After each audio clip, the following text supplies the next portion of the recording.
Skaitinys iš knygos Žmonių prisikėlimas ir amžinas gyvenimas nuo šiol taps realybė.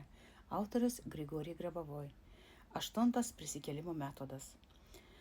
8. prisikėlimo metodas tai yra sąmonės padalėjimas į išorinę ir vidinę sritis, o jų riboje įgyvendinimas prisikėlimas. Šis metodas yra toks. Jūs naudojate principą, kuris leidžia tam tikrų būdų išsklaidyti jūsų sąmonę. Būtent jūs įsivaizduojate savo sąmonę padalytą į dvi dalis – vidinę ir išorinę.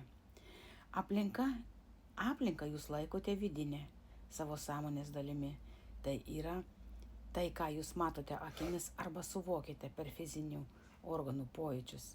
Apskritai visą tai, kas vyksta fizinėje realybėje. Pavyzdžiui, apsipirkimas parduotuvėse, apsilankimas kavinėse, įvairūs sąsajai tarp fizinių objektų. Visa tai yra vidinė jūsų sąmonės dalis. O visi kiti objektai ir procesai už fizinės realybės ribų, pavyzdžiui, mintis, visa tai jūs turite laikyti išorinę savo sąmonės dalimi. Iš karto pasakysiu, kad toks sąmonės padalėjimas į vidinę ir išorinę struktūras yra sąlyginis. Jūs galėtumėte jas ir sukeisti vietomis. Tai nėra esminis dalykas. Svarbiausia yra pats padalėjimas.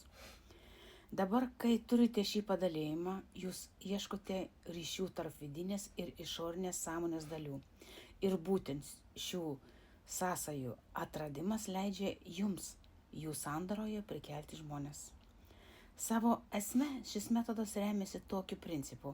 Kai jūs nagrinėjate išorinės sąmonės dalį, tai yra tai, kas jūsų požiūriu už fizinės realybės reiškinių ribų, jūs patenkate į fundamentalią pasaulio struktūrą. Fundamentali pasaulio struktūra yra pagrįsta kolektyvinė sąmonė, tai yra visų sąmonė, kūrėjo sąmonė ir jūsų sąmonė. Gali veikti pagal tai, kaip vystosi kūrėjo sąmonė. Tokiu atveju jūsų sąmonė turės tinkamas savybes, todėl jūs visada turite būti teisingoje vietoje.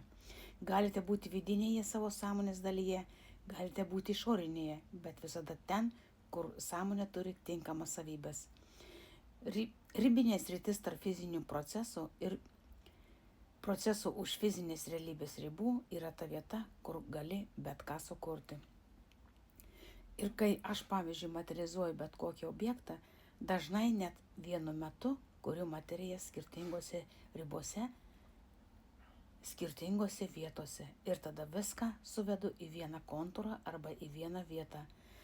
Dėl to viskas įvyksta ir dėl viso to įvyksta objekto materializacija arba organo atstatymas arba žmogaus prisikėlimas.